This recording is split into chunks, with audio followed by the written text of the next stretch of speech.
हर हर महादेव दोस्तों, पितृपक्ष के दौरान भूल कर भी ना खाएं। यह 5 चीज नहीं तो नाराज हो जाएंगे आपके पितृ। दोस्तों, हिंदू धर्म में पितृपक्ष को बहुत महत्वपूर्ण माना जाता है। साथ में हम आपको बता दें कि अगर आप पितृदोष से हैं परेशान तो पितृपक्ष में करें। यह चमत्कारी उपाय जिससे हर बिगड़ा हुआ कार्य बन जाएगा और होगा आपको लाभ ही लाभ। और दोस्तों, आप हमेशा रहोगे खुशहाल, पितरों का मिलेगा असीम आशीर्वाद। इस पितृपक्ष की पूर्ण अवधि पितरों को समर्पित है।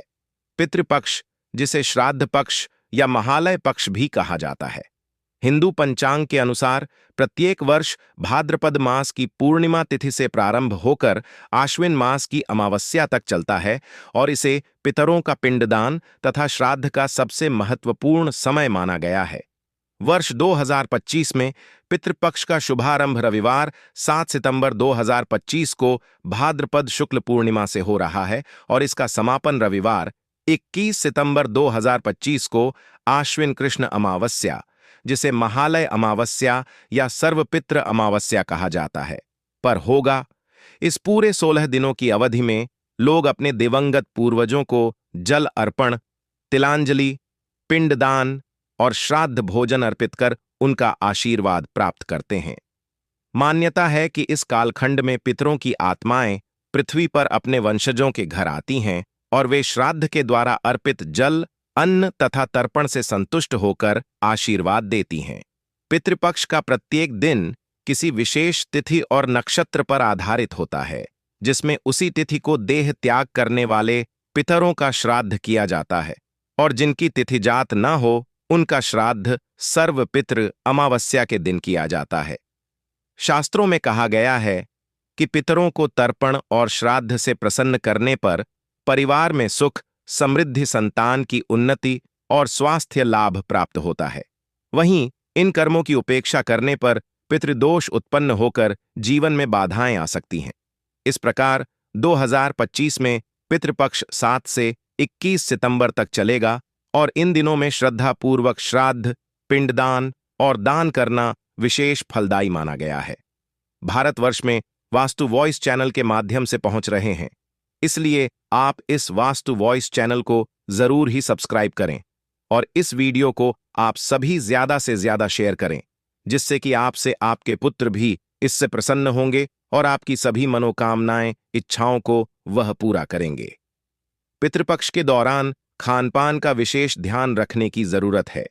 आइए जानते हैं पितृपक्ष के दौरान कौन सी सब्जियां नहीं खानी चाहिए और कौन से काम नहीं करने चाहिए। सबसे पहले तो इस बात का ख्याल रखें कि जो व्यक्ति श्रद्धा क्रिया करता है उसे बाहर के बने खाने का सेवन नहीं करना चाहिए। उसे व्यक्ति को 15 दिन तक सात्विक भोजन ही करना चाहिए। दरअसल धार्मिक दृष्टि से बाहर का खाना अशुद्ध माना जाता है। प्रिय मित्रों, वीडियो में आगे बढ़ने से पहले मेरा आप सभी से अनुरोध है कि अगर आप लोग भी चाहते हैं कि भगवान विष्णु और माता लक्ष्मी का आशीर्वाद आप लोगों पर बना रहे हो, इस वीडियो को एक लाइक करें, हमारे चैनल को सब्सक्राइब अवश्य करें और बेल नोटिफिकेशन अवश्य दबाएं ताकि हमारी हर आने वाली वीडियो का नोटिफिकेशन सबसे पहले आपको मिल सके। इसलिए आप वास्तु वॉइस चैनल को जरूर सब्सक्राइब करें। पितृपक्ष में इन चीजों का भूल कर भी ना करें। सेवन, एक पितृपक्ष में मसूर की दाल का सेवन नहीं करना चाहिए। दरअसल ऐसा करना अशोक माना जाता है। ज्योतिष शास्त्र में मसूर दाल का संबंध मंगल से माना गया है और मंगल क्रोध का कारक है, इसलिए मसूर दाल का सेवन पितृपक्ष में मना किया गया है। 2 पक्का चावल, जिसे उसने भी कहा जाता है, इसका सेवन भी पितृपक्ष में वर्जित माना गया है। पूजा पाठ के काम में अरवा चावल का इस्तेमाल किया जाता है, जिसे कच्चे चावल के नाम से भी जाना जाता है। इसका सेवन आप कर सकते हैं। 3 शास्त्रों के अनुसार इस दौरान मूल्य और गाजर का सेवन नहीं करना चाहिए। दरअसल मूली और गाजर को अशुद्ध माना जाता है। पूजा पाठ में इनका इस्तेमाल भी वर्जित है। दरअसल इस सब्जियों का संबंध राहु से होता है। 4 शास्त्रों में अरबी का सेवन भी पितृपक्ष में वर्जित माना गया है, इसलिए इस दौरान अरबी और करेला को सेवन भूलकर भी ना करें, वरना आपके पिटारी आपसे नाराज हो सकते हैं। दूध का सेवन नहीं करना चाहिए। हालांकि आप जिस दिन पितरों की तिथि है उसी दिन उनके नाम का खीर बना सकते हैं। दरअसल खीर को पितरों का भजन माना गया है, इसलिए खीर का सेवन आप कर सकते हैं। 6 भूलकर भी पितृपक्ष के दौरान किचन में लोहे के बर्तन का इस्तेमाल भूलकर भी नहीं करना चाहिए। इस दौरान लोहे के बर्तन में खाना नहीं बनना चाहिए। धार्मिक मान्यताओं के अनुसार पितृपक्ष में लोहे के बर्तन में खाना बनाने से पितृ नाराज हो जाते हैं। दरअसल पितृपक्ष के दौरान पितृ लोहे के बर्तन में खाना बनाने से तृप्त नहीं हो पाते हैं। यही वजह है कि इस दौरान लोहे के बर्तन का इस्तेमाल ना करें, इससे उनकी आत्मा को शांति नहीं मिलती है। पितृपक्ष में भूल कर भी ना करें। यह का एक श्रद्धा के दौरान दर्पण के लिए काले तिल का प्रयोग किया जाता है। इस दौरान भूलकर भी लाल या सफेद तिल का इस्तेमाल न करें। 2 पितृपक्ष के दौरान मांगलिक कार्य नहीं करनी चाहिए, जैसे विवाह, गृह प्रवेश, दुकान का मुहूर्त आदि। इस तरह के मांगलिक कार्य नहीं करनी चाहिए। साथ ही इस समय में कोई भी नया सामान भी नहीं खरीदना चाहिए। 3 पितृपक्ष में किसी से भी झूठ नहीं बोलना चाहिए। इसके अलावा किसी को अपशब्द नहीं कहना चाहिए। सट्टा खेलने, किसी के साथ छल कपट करना, इस तरह के कार्य नहीं करने चाहिए। ऐसा करने से पिटारी नाराज हो जाते हैं। साथ ही पितृपक्ष के दिनों में ब्रह्मचर्य का पालन करना चाहिए। पर यदि कोई जानवर साधु आता है तो उनका अपमान ना करें। इन लोगों का अपमान करने से आपके पिता आपसे नाराज हो सकते हैं। साथ ही घर की चौखट पर यदि कोई गाय, कुत्ता, भिखारी आता है तो उनका अपमान भी ना करें। 5 श्राद्ध करने वाले को बाल, नाखून और दाढ़ी नहीं खटवानी चाहिए। चलिए दोस्तों, अब जानते हैं कि पितृपक्ष में क्या करना चाहिए। एक पितृपक्ष में प्रतिदिन पितृ गायत्री मंत्र का जप अवश्य करें। पितृदोष से मुक्ति मिलेगी। 2 प्रत्येक श्रद्धा वाले दिन गाय, कुत्ते, चींटियां और कौन को भी भोजन प्रदान करना चाहिए। इन चीजों की भी है मनाही। ऐसा माना गया है कि पितृपक्ष के दौरान सरसों का तेल, झाड़ू और नमक खरीदने से व्यक्ति को त्रिदोष लग सकता है, जिस कारण व्यक्ति को कई तरह की समस्याओं का सामना करना पड़ता है। ऐसे में आपके यह सभी चीजें पितृपक्ष से पहले ही खरीद कर रख लेनी चाहिए। इन नियमों का जरूर रखें। ध्यान, पितृपक्ष के दौरान कुछ मांस मदिरा से दूरी बनानी चाहिए। इस अवधि में लहसुन प्याज रहित सात्विक भोजन ही खाएं। साथ ही पितृपक्ष में ब्रह्मचर्य का पालन करना चाहिए। इसी के साथ अपने आसपास का माहौल भी सात्विक रखने का प्रयास करें। पितृपक्ष के दौरान रोजाना स्नान के तुरंत बाद जल से ही पितरों को तर्पण करें या किसी ब्राह्मण से करवाएं। इससे उनकी आत्माएं जल तृप्त होती हैं और आशीर्वाद देती है। इसके अलावा यदि आप अपने पितरों का तर्पण करते हैं तो ब्रह्मचर्य के नियमों का पालन करें। कर शाम को एक सरसों के तेल या गाय के घी का दीपक दक्षिण मुखी लाकर के जलाएं। 5 पितृपक्ष के दिनों में पितरों के लिए जो भी भोजन रखें वह भोजन बाद में गाय को, कुत्ता आदि को मिला दें। हिंदू धर्म में मान्यता है कि इनके माध्यम से यह भजन पितरों तक पहुंच जाता है। 6 प्रत्येक श्रद्धा वाले दिन यथाशक्ति ब्राह्मण या गरीबों को भोजन कारण और यथाचित दक्षिणा देकर आशीर्वाद लें। 7 पितृपक्ष में पितरों की अनुकूलता पाने हेतु श्रीमद् भागवत महापुराण का मूल पाठ तथा श्रीमद् भागवत गीता का पाठ करें। पितरों की कृपा पाने के लिए ब्रह्म गायत्री मंत्र का भी जब अनुष्ठान करें। 9 प्रतिदिन पितृसु के पिटारी गायत्री का संपूर्ण लगाकर के अधिक से अधिक पाठ करें या करवा, वैसे 11,000 पाठ में अनुष्ठान की पूर्णता होती है। 10 यदि कोई शादीशुदा व्यक्ति श्राद्ध कर रहा है तो उसके साथ उसकी पत्नी का होना भी जरूरी है। इन नियमों का जरूर रखें। ध्यान, पितृपक्ष के दौरान कुछ मांस मदिरा से दूरी बनानी चाहिए।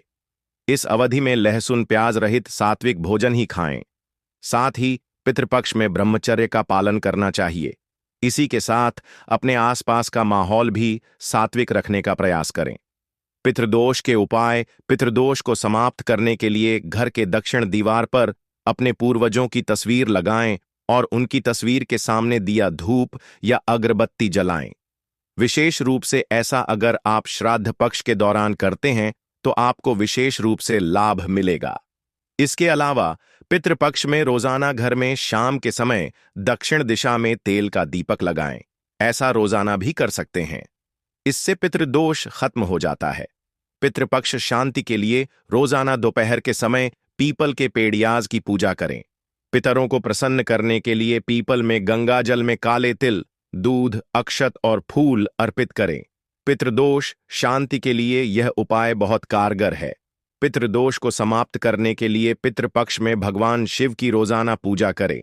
पितृदोष के बुरे प्रभाव से बचने के लिए 5 मुखी, 7 मुखी, 8 मुखी और 12 मुखी रुद्राक्ष एक साथ धारण करें। यदि यह उपलब्ध ना हो पाए तो आप नवग्रह रुद्राक्ष माला भी धारण कर सकते हैं। वहीं पितृदोष के निवारण के लिए पितृपक्ष में और अमावस्या पर पितरों के निमित्त भोग लगाएं और पितृ स्तोत्र का पाठ करना चाहिए। अगर आप आर्थिक समस्या से परेशान हैं तो इस सर्व पितृ अमावस्या के दिन पितरों को खीर का भोग लगाएं। उन्हें दूध और चावल से बना खीर और पूरी अर्पित करें। यदि भोजन चांदी के बर्तन में परोसा जाए तो ज्यादा शुभ होगा। पितरों को खीर पूरी चढ़ाने के बाद 21 कन्याओं और 7 बालकों को खीर पूरी खिलाएं। ऐसा करने से पितृ प्रसन्न होते हैं। साथ ही घर में धन धान्य आता है। इससे परिवार के लोगों की आय का स्रोत भी बढ़ता है। अगर किसी की शादी नहीं हो रही है, बार बार रिश्ता टूट जाता है, तो इस समस्या से छुटकारा पाने के लिए पितृपक्ष में नारियल का टोटका अपनाएं। इसके तहत चींटी ईयों के बिल के पास 3 नारियल के गोले जमीन में दबा दें। इससे परेशानी दूर हो जाएगी। अगर आपका कोई काम नहीं बन रहा है या कोई मनोकामना अधूरी है तो आप पितृपक्ष पर इसके लिए उपाय कर सकते हैं। माताएं बहनों, महायोग टीवी चैनल कभी आपको गलत जानकारी नहीं देगा, इसलिए आप इस वीडियो को लाइक जरूर ही कर दीजिए और कमेंट बॉक्स में हर हर महादेव जरूर लिखें। इसके तहत आपको 1.25 पाव कच्चा दूध लेकर नीम, पीपल और बरगद की त्रिवेणी में अर्पित करना होगा। दूध चढ़ाने के बाद वृक्ष की 7 बार परिक्रमा करनी होगी। इस दौरान आप ओम नमो भगवते वासुदेवाय मंत्र का जाप करें। अगर आपके घर में कोई काफी बीमार है तो आप पितृपक्ष की चतुर्दशी के दिन रोगी के सिरहाने एक लाल पोटली रख दें। थैले में 100 ग्राम गेहूं के दानों के साथ 1 रुपए का सिक्का और 1 कील बांध कर रख दें। अब अगले दिन सुबह इस पोटली को पीपल के वृक्ष की जड़ में गाड़ आए। आते समय किसी से कुछ बोले ना। ऐसा करने से जल्द ही स्वास्थ्य लाभ होगा। मनोकामनाओं की पूर्ति के लिए पितृपक्ष में रोजाना पीपल के वृक्ष पर दोपहर में जल, पुष्प, अक्षत, दूध, गंगा जल, काले तिल चढ़ाएं और स्वर्गीय परिजनों को याद करें। ऐसा करने से पितृगढ़ प्रसन्न होते हैं। अगर किसी की कुंडली में पितृदोष है तो पितृपक्ष के सोमवार को प्रातः काल में स्नान कर नंगे पैर शिव मंदिर में जाएं। अब शिवलिंग पर आर्क के 21 पुष्प, कच्ची लस्सी और बिल पत्र चढ़ाएं। इससे दोष दूर हो जाएगा। अगर आपके काम बिगड़ रहे हैं और लाख कोशिशों के बावजूद कामयाबी नहीं मिल रही है तो पीपल तथा बरगद के पेड़ लगाएं। साथ ही विष्णु भगवान के मंत्र का जाप करें। ऐसा करने से कार्यों में फंसाव दूर हो जाएंगे। पितृ अमावस्या के दिन बबूल के पेड़ के नीचे पितरों के लिए भोजन रखने से पूर्वज खुश होते हैं। इससे बुरी नजर से भी बचाव होता है। जॉब ऑफ बिजनेस में सफलता पाने के लिए पितृ अमावस्या के दिन कच्चा दूध, 2 लौंग, थोड़े बताशे और काला तिल चढ़ाएं। ऐसा करने से आपकी सारी समस्याएं दूर हो जाएंगी। पितृपक्ष की पौराणिक कथा। पितृपक्ष की पौराणिक कथा के अनुसार जोगे तथा भोगे 2 भाई थे। दोनों अलग अलग रहते थे। जोगे धनी था और भोगे निर्धन। दोनों में परस्पर बधा प्रेम था। जोगे की पत्नी को धन का अभिमान था, किंतु भोगे की पत्नी बड़ी सरल हृदय थी। पितृपक्ष आने पर जोगे की पत्नी ने उससे पितरों का श्राद्ध करने के लिए कहा तो जोगे इसे व्यर्थ का कार्य समझकर टालने की चेष्टा करने लगा। किंतु उसकी पत्नी समझती थी कि यदि ऐसा नहीं करेंगे तो लोग बातें बनाएंगे। फिर उसे अपने मायके वालों को दावत पर बुलाने और अपनी शान दिखाने का यह उचित अवसर लगा। अतः वह बोली, आप शायद मेरी परेशानी की वजह से ऐसा कह रहे हैं, किंतु इसमें मुझे कोई परेशानी नहीं होगी। मैं भोगे की पत्नी को बुला लूंगी। दोनों मिलकर सारा काम कर लेंगी। फिर उसने जोगे को अपने पीहर न्योता देने के लिए भेज दिया। दूसरे दिन उसके बुलाने पर भोगे की पत्नी सुबह सवेरे आकर काम में जुट गई।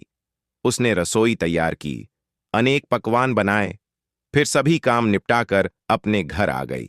आखिर उसे भी तो पितरों का श्राद्ध तर्पण करना था। इस अवसर पर ना जोगे की पत्नी ने उसे रोका, न वह रुकी। शीघ्र ही दोपहर हो गई। पितर भूमि पर उतरे। जोगे भोगे के पितर पहले जोगे के यहां गए तो क्या देखते हैं कि उसके ससुराल वाले वहां भोजन पर जुटे हुए हैं। निराश होकर वे भोगे के यहां गए। वहां क्या था? मात्र पितरों के नाम पर अग्यरी दे दी गई थी। पितरों ने उसकी राख छाटी और भूखे ही नदी के तट पर जा पहुंचे। थोड़ देर में सारे पितर इकट्ठे हो गए और अपने पन्ने यहां के श्राद्धों की बढ़ाई करने लगे। जोगे भोगे के पितरों ने भी अपनी आप बीती सुनाई। फिर वे सोचने लगे, अगर भोगे समर्थ होता तो शायद उन्हें भूखा ना रहना पड़ जाता। मगर भोगे के घर में तो 2 जून की रोटी भी खाने को नहीं थी। यही सब सोचकर उन्हें भोगे पर दया आ गई। अचानक वे नाच नाच कर गाने लगे, भोगे के घर धन हो जाए, भोगे के घर धन हो जाए। सांझ होने को हुई। भोगे के बच्चों को कुछ भी खाने को नहीं मिला था। उन्होंने मां से कहा, भूख लगी है। तब उन्हें टालने की गरज से भोगे की पत्नी ने कहा, जाओ, आंगन में हौदी औंधी रखी है, उसे जाकर खोल लो और जो कुछ मिले बांट कर खा लेना। बच्चे वहां पहुंचे तो क्या देखते हैं कि हौदी मोहरों से भरी पड़ है। वे दौड़े दौड़े मां के पास पहुंचे और उसे सारी बातें बताई। आंगन में आकर भोगे की पत्नी ने यह सब कुछ देखा तो वह भी हैरान रह गई। इस प्रकार भोगे भी धनी हो गया, मगर धन पाकर वह घमंडी नहीं हुआ। दूसरे साल का पितृपक्ष आया। श्राद्ध के दिन भोगे की स्त्री ने 56 प्रकार के व्यंजन बनाए। ब्राह्मणों को बुलाकर श्राद्ध किया, भोजन कराया, दक्षिणा दी। जेठ जेठानी को सोने चांदी के बर्तनों में भोजन कराया। इससे पितर बड्ड प्रसन्न तथा तृप्त हुए। अगर आपको यह वीडियो अच्छा लगा है तो आप इस वीडियो को हर एक माता बहन तक जरूर शेयर करें, जिससे कि भारत में यह वीडियो हर एक व्यक्ति तक पहुंच सके और वह इस वीडियो से लाभ ही लाभ उठा सके। माताएं बहनों, अगर आप अपने पितरों को खुश देखना चाहते हैं तो इस वीडियो को सच्चे हृदय से लाइक अवश्य ही कर दीजिए और हर एक ग्रुप आपको भेजना है वहां भेजिए। मतलब ज्यादा से ज्यादा इस वीडियो को आप हर एक जगह फैला दीजिए। पितृपक्ष के दौरान कुछ विशेष नियमों का पालन करना अत्यंत आवश्यक होता है ताकि श्रद्धा का पूरा लाभ प्राप्त हो सके। सबसे पहले पितृपक्ष के इन 16 दिनों में किसी भी प्रकार के नशीले पदार्थों का सेवन वर्जित माना गया है।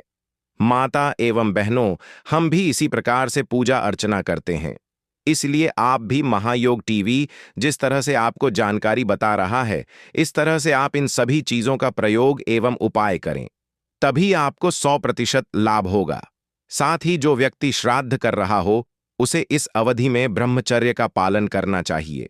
इस दौरान नए वस्त्र, आभूषण या कोई कीमती सामान खरीदने से भी बचना चाहिए, क्योंकि यह समय पितरों के प्रति समर्पण और साधना का होता है। पितृपक्ष के काव्य गए और कुत्ते को भोजन देना अत्यंत आवश्यक माना गया है, क्योंकि इनके बिना श्रद्धा अधूरा माना जाता है। हिंदू धर्म में यह मानता है कि कौवा पितरों का प्रतीक होता है और उसे भोजन अर्पित करने से पितरों की आत्मा तृप्त होती है। इसके साथ ही चींटियों को आटा, चावल और अन्य अनाज भी डालना चाहिए। ऐसा करने से हमारे पितरों का आशीर्वाद मिलता है और हमारे जीवन में सुख समृद्धि आती है। श्रद्धा के दौरान घर में सात्विक भोजन बनाना चाहिए और तौर पर उसे भोजन का ध्यान रखना चाहिए जो आपके पितरों को प्रिय था। इस समय लहसुन और प्याज का उपयोग नहीं करना चाहिए, क्योंकि इसे अशुद्ध माना जाता है।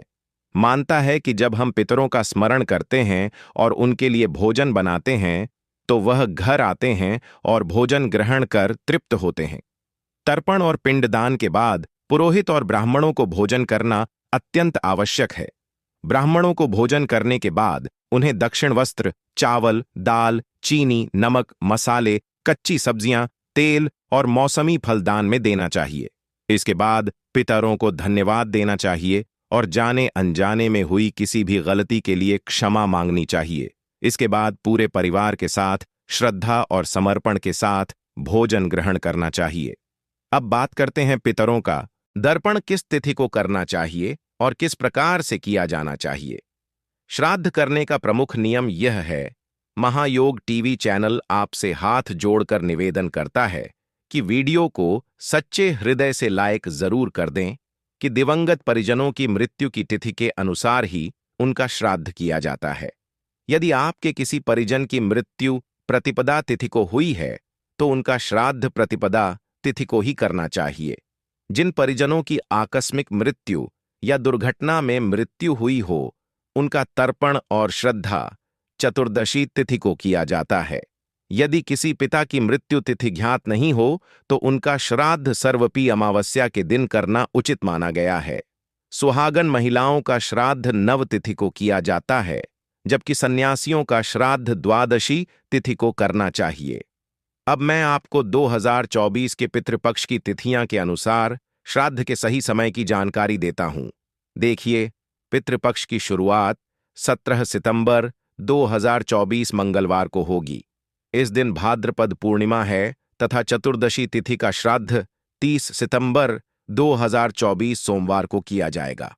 सर्वप्रथम अमावस्या 2 अक्टूबर 2024 बुधवार को पड़ेगी। नवमी तिथि का श्राद्ध 27 सितंबर 2024 शुक्रवार को होगा। द्वादशी तिथि का श्राद्ध 29 सितंबर 2024 शुक्रवार को होगा। 2024 रविवार को किया जाएगा। दोस्तों, यह तिथियां 2024 के पंचांग के अनुसार है, ताकि आप अपने पितरों का श्राद्ध और तर्पण सही समय पर कर सकें। यह अत्यंत महत्वपूर्ण समय होता है जब हम अपने पूर्वजों के प्रति कृतज्ञता करते हैं और उनकी आत्मा की शांति के लिए तर्पण और पिंडदान करते हैं। इस दौरान आपको ध्यान रखना चाहिए कि घर का वातावरण शुद्ध और शांतिपूर्ण हो। श्राद्ध के दौरान किसी भी प्रकार की अशुद्धि से बचना चाहिए और हर काम श्रद्धा और समर्पण के साथ करना चाहिए। दोस्तों, पितृपक्ष का यह समय हमें यह याद दिलाता है कि हमारे पूर्वज हमारे जीवन का आधार है और उनके आशीर्वाद से ही हम जीवन में उन्नति करते हैं। इसलिए हमें अपने पितरों के प्रति श्रद्धा भाव से तर्पण और श्राद्ध करना चाहिए, ताकि उनकी आत्मा को शांति और संतोष प्राप्त हो। दोस्तों, उसका यह समय हिंदू धर्म में अत्यंत महत्वपूर्ण माना जाता है। यह वह समय होता है जब हम अपने पितरों को याद करते हैं और उनकी आत्मा की शांति के लिए तर्पण, पिंडदान और श्रद्धा जैसे कर्म करते हैं। इस समय को शुद्ध और सात्विक भोजन के माध्यम से पितरों को प्रसन्न करने के लिए समर्पित किया जाता है। महायोग टीवी चैनल कभी आपको कोई गलत जानकारी नहीं देगा। आइए जानते हैं कि पितृपक्ष के दौरान कौन कौन सी चीज खानी चाहिए और किन चीजों से बचना चाहिए, ताकि हमारे पितर प्रसन्न हो और उनका आशीर्वाद हमें प्राप्त हो सके। सात्विक भोजन का महत्व पितृपक्ष में विशेष होता है। सात्विक भोजन का मतलब होता है ऐसा खाना जो शुद्ध और ताजा हो और हमारे मन और शरीर को शांति प्रदान करें।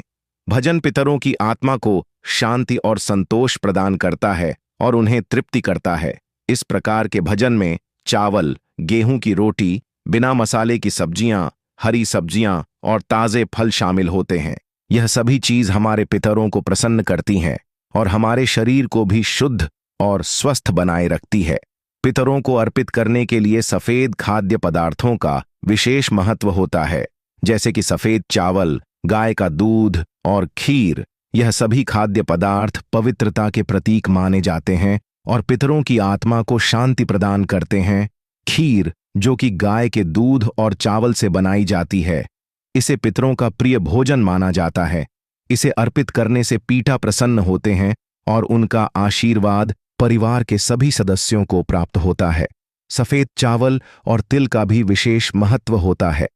तिल का तर्पण पितरों को संतोष और शांति प्रदान करता है और इसे अर्पित करने से पितर की आत्मा को तृप्ति प्राप्त होती है। दिल का तर्पण करने से पितरों को प्रसन्नता मिलती है। यह प्राचीन काल से ही एक महत्वपूर्ण कर्म माना गया है। दिल न केवल पितरों की आत्मा को संतोष प्रदान करता है, बल्कि यह तर्पण के माध्यम से हमें पितरों का आशीर्वाद प्राप्त करने में भी मदद करता है। इसके अलावा दिल का उपयोग आप अपने भोजन में भी कर सकते हैं, ताकि पितरों को संतोष प्राप्त हो सके। दिल से पिंडदान करना भी पितरों को अत्यंत प्रसन्न करता है। गाय का दूध और घी का सेवन पितरों को तृप्त करने के लिए अत्यंत महत्वपूर्ण होता है। गाय का दूध और घी शुद्धता और पवित्रता का प्रतीक होते हैं और इसे अर्पित करने से पितरों की आत्मा को शांति और संतोष मिलता है कि गाय के दूध से बनाई जाती है। इसे पितरों को अर्पित करने से वह अत्यंत प्रसन्न होते हैं और उनका आशीर्वाद परिवार के सभी सदस्यों के जीवन में सुख, समृद्धि और शांति लाता है। पितरों को प्रसन्न करने के लिए ताज़ा फल और मौसमी सब्जियों का सेवन भी अत्यंत शुभ माना जाता है। फल जैसे केला, नारियल, अमरूद और अन्य मौसमी फल पितरों को अर्पित करने से उनकी आत्मा को संतोष प्राप्त होता है। इसके अलावा डौ की कद्दू, तोरी जैसी हरी सब्जियों को भी पितरों को अर्पित किया जा सकता है। यह सब्जियां शुद्ध और सात्विक मानी जाती हैं और पितरों की आत्मा को तृप्त करती है। पितरों की आत्मा की शांति के लिए श्राद्ध, तर्पण और प्रधान के साथ साथ शुद्ध और सात्विक भोजन अर्पित करना भी बहुत जरूरी होता है। मसालेदार भोजन और तामसिक खाद्य पदार्थों से पूरी तरह से परहेज करना चाहिए, क्योंकि इससे पितरों की आत्मा को शांति मिलती है और उनका आशीर्वाद प्राप्त नहीं हो पाता है। लहसुन, प्याज और मांसाहार को तामसिक भोजन की श्रेणी में रखा जाता है और पितरों को अशुद्ध का प्रतीक माना जाता है। इसलिए पितृपक्ष के दौरान तामसिक भोजन का सेवन बिल्कुल भी नहीं करना चाहिए। अब बात करते हैं उन चीजों की जिन्हें पितरों को अर्पित करना शुभ माना जाता है। पितरों को खीर